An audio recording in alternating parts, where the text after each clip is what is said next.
You ask Tiger to solve. This deals with linear equations with one unknown. The final result is x equals 3. Let's solve it step by step. Group all x terms on the left side of the equation. Add 4x to both sides. Group like terms. Simplify the arithmetic. Group like terms. Simplify the arithmetic. Group all constants on the right side of the equation. Subtract 9 from both sides. Simplify the arithmetic.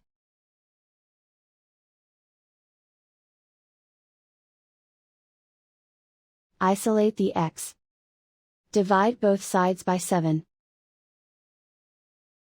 Simplify the fraction. Find the greatest common factor of the numerator and denominator. Factor out and cancel the greatest common factor. And so the final result is x equals 3.